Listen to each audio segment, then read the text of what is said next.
ଗୁଣି ଗାରେଡ଼ି ସନ୍ଦେହରେ ଆକ୍ରମଣ ଭୟରେ ଗାଁ ଛାଡ଼ିଲେ ଗୋଟିଏ ପରିବାର ଥାନାରେ ଅଭିଯୋଗ।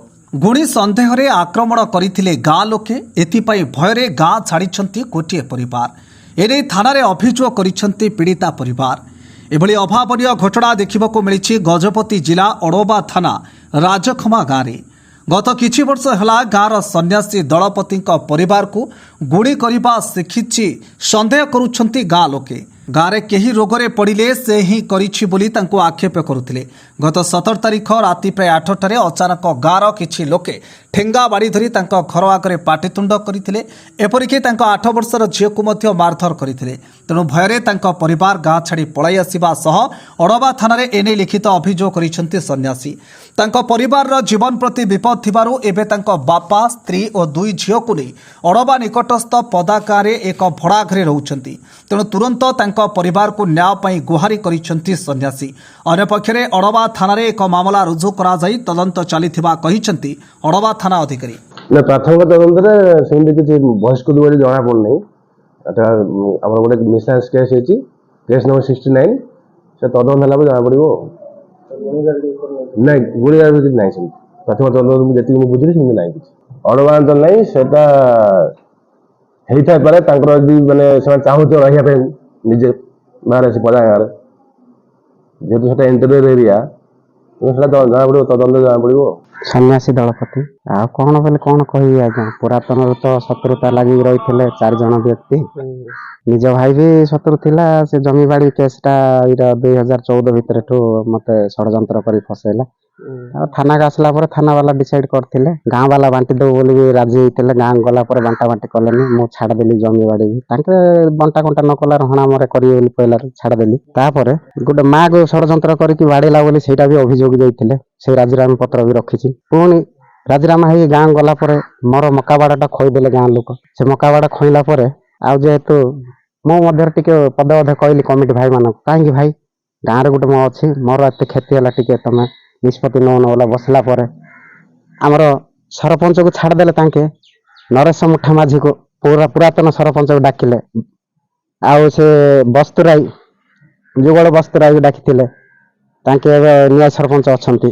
ସମିତି ସଭ୍ୟ ଦୁଃଖ ବଡ଼ ମାଝିକୁ ଡାକିଥିଲେ। ଏମାନେ ଆସିକି ନିଷ୍ପତ୍ତି କଲେ। ସେମାନେ କୋର୍ଟରୁ ଗୋଟେ 2014 ପେପରଟା, ବଣ୍ଡ ସାଇନ୍ ପେପରଟା, ସେଟା ଆଣିକି ସାଇନ୍ ବି କରେଇଥିଲେ।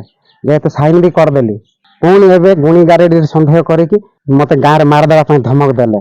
ଏଇଟା 17 ତାରିଖ 5/17ରେ ଶୁକ୍ରବାର ଦିନ, ଏଇ ଗତ ଶୁକ୍ରବାର ଦିନ ମତେ ଆକ୍ରମଣ କରି ଘରକୁ ରବୀନ୍ଦ୍ର ପାତ୍ର, ମନମୋହନ ପାତ୍ର, ଦୀନବନ୍ଧୁ ପ୍ରଧାନୀ, ପୁରୁଷୋତ୍ତମ ଦଳପତି, ଉଜ୍ଜଳେଶ୍ୱର ଡନସେନା, ଏଇ 5 ଘର ବ୍ୟକ୍ତିରେ 8 ଜଣ ମତେ ବହୁତ ଆକ୍ରମଣ କଲେ। ସ୍ୱାମୀ ସ୍ତ୍ରୀ ମିଶିକି, ସ୍ତ୍ରୀ ମାନେ କହିଲେ ଏ ଗୁଣି ଗାରେଡ଼ି, ସ୍ୱାମୀ ମାନେ ଠେଙ୍ଗା ବାଡ଼ି ଧରିକି ଆସିକି ବହୁତ ଧମକ ଦେଲେ, ଘର ଛାଡ଼ିକି ଯା, ନ ତୁରନ୍ତ ତତେ ମାରିଦେବୁ।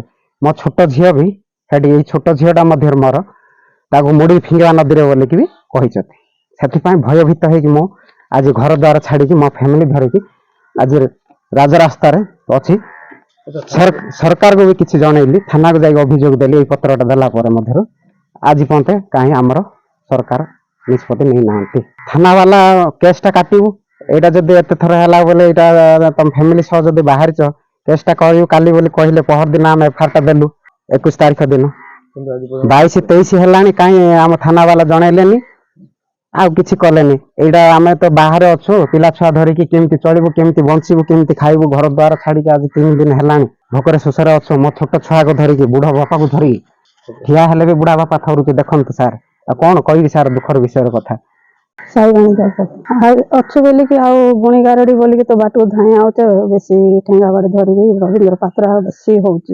ଏମିତି ହେଇକି ବେଶୀ ଗାଳି ଗର୍ଜନା କରୁছে। ଆଉ ତାଙ୍କର କନ୍ୟା ଯାକୁ ଆଉ ଦେବତା ଲାଗିଲା ଭଳିଆ ହେଇକି, ଆଉ ତମେ ଆକା କରିଛ, ତାଙ୍କୁ ମୋ ସ୍ୱାମୀ ନାଁ ଧରିକି ଗୁଣି ଗାରେଡ଼ି ବୋଲିକି ନାଁ ଧରି ଧରି କହୁଛେ। ଆଉ ତାଙ୍କେ ସେମିତି ରବୀନ୍ଦ୍ର ପାତ୍ର ଆଉ ଦୀନବନ୍ଧୁ ପ୍ରଧାନୀ ସବୁ ଏମିତି ତାଙ୍କ କନ୍ୟା ଯାକୁ ଦେବତା ଲାଗିଲା ଭଳିଆ ହେଇକି, ନାଇଁ ସିଏ ପଠେଇଛି, ମୁଁ ଆକା ଆଇଛି, ସିଏ ଆକା କଥା ଇଏ କରୁଛେ ବୋଲିକି ବହୁତ ଇଏ କଲେ। ସେଇଟା ତାଙ୍କୁ ଆଗ ଜଣା, ଆମକୁ ହିଂସାରେ କହୁଛେ କି କିସରେ କହୁଛେ ସେଇଟା ଭଗବାନ ଜଗନ୍ନାଥକୁ ଆଗ ଜଣା। ଆଉ ସେଇଟା ଆମେ କହିପାରିବୁ।